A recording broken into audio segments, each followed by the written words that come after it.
début de 1958 voit l'entrée en vigueur des traités européens instituant le marché commun et Dans des domaines comme le domaine économique, C'est cela, le rêve. sauvegardant leur identité culturelle.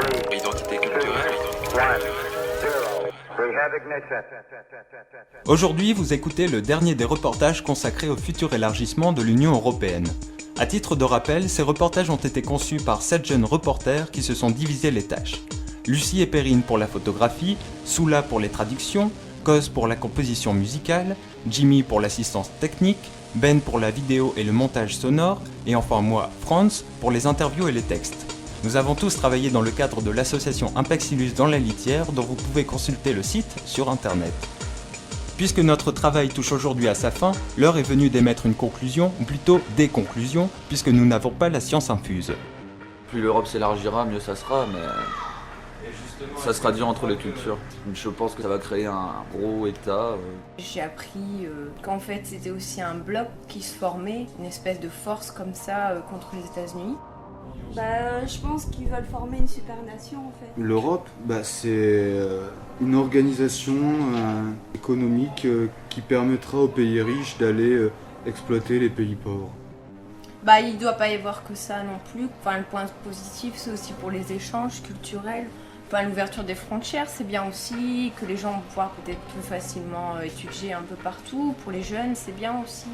Les impressions qu'ont eues les membres de notre équipe sont plus ou moins justifiées, malheureusement. Nous avons effectivement constaté que les critères économiques sont plus importants pour adhérer au club européen que les critères politiques. Car dans le cas contraire, des pays comme la Grèce qui ne respectent pas les droits des minorités, ou comme l'Italie dont la démocratie est de plus en plus corrompue, devraient être exclus du club. Mais au fond, on ne saurait en vouloir à l'Union européenne. Ainsi va la vie de nos jours, fini l'idéalisme d'une politique qui changerait la face du monde, l'heure est au réalisme, au pragmatisme. Pour que les pays d'Europe survivent, ils doivent unir leur économie et ainsi faire concurrence à la superpuissance états-unienne. Évidemment, il ne s'agit pas d'une évolution positive sur tous les aspects. Ils sont en train de s'uniformiser, ils essayent de s'aligner. Leur rêve, c'est d'être comme tout le monde. C'est d'avoir un haut champ, c'est d'avoir le confort de tout le monde pour moi, quoi. Je pense que ça s'uniformise. C'est clair que la culture, elle se perd un peu. Les gens commencent à penser pareil. Non, on ne pourra jamais penser tous pareil. Comment ça va évoluer ? J'espère que ça évoluera bien, dans le bon sens. Que chaque pays gardera quand même sa culture, son identité. Et qu'on ne sera pas tous uniformes, mais en même temps qu'on pourra évoluer ensemble. Chacun va perdre quand même quelque chose au fur et à mesure. L'Europe va prendre de plus en plus de poids, l'Europe va décider de plus en plus de choses. Elle va jamais prendre des décisions en arrière, ce sera toujours en avant. Donc au fur et à mesure des années, on aura plus en plus de décisions, plus en plus de trucs imposés. Que l'Europe uniformise les mœurs et que les traditions disparaissent, c'est là une crainte que l'on retrouve partout en Europe. Ce n'est pourtant pas l'intention de l'Union, qui en réalité déclare qu'elle veut sauvegarder la diversité. Mais il est vrai qu'en imposant à tous les fromagers les mêmes mesures d'hygiène, et qu'avec la concurrence impitoyable des fromages de supermarché, les petits fromages de nos villages risquent de disparaître. Le temps nous dira. Mais déjà en Hongrie ou en Grèce, c'est vrai, les Aldi et les Auchan dominent le marché. Pourtant, ce n'est peut-être pas le principal problème de l'élargissement.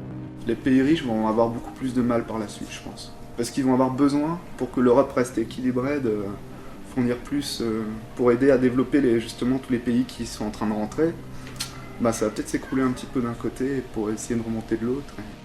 Je pense que, en tout cas, l'écart va se creuser. Entre les petits magasins qui vont fermer et les grands magasins.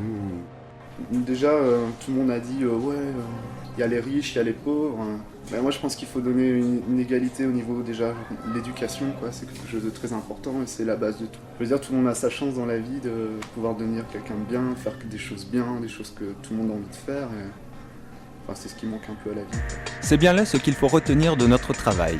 Sans Europe sociale, l'économie de marché risque de paupériser encore plus des sociétés déjà dévastées par 10 ans de libéralisme et de privatisation intensive. Si des politiques d'égalisation des chances ne sont pas mises en place, la stabilité des sociétés de l'Europe centrale et orientale est menacée. À long terme, c'est la stabilité des régimes politiques de ces pays qui est menacée et à plus large échelle, la stabilité de l'Union européenne. Le risque que l'Europe de l'Est s'américo-latinise et que l'Europe soit à nouveau déchirée par des conflits est réel. L'Union européenne doit se donner une identité, des règles politiques et sociales précises, tout en ayant les moyens d'appliquer ces règles. La difficulté de cette tâche réside dans le fait qu'il faut d'un autre côté respecter les différences culturelles et l'indépendance de chaque État. C'est sans doute cette contradiction entre la nécessité de respecter la diversité et le besoin de se fixer des règles communes qui a fait échouer la Convention sur l'avenir de l'Union européenne, dont le but était de mettre sur pied une constitution de l'Europe. Alors faut-il demander aux États d'être moins nationalistes ou laisser tomber l'idéal européen ? À vous de juger.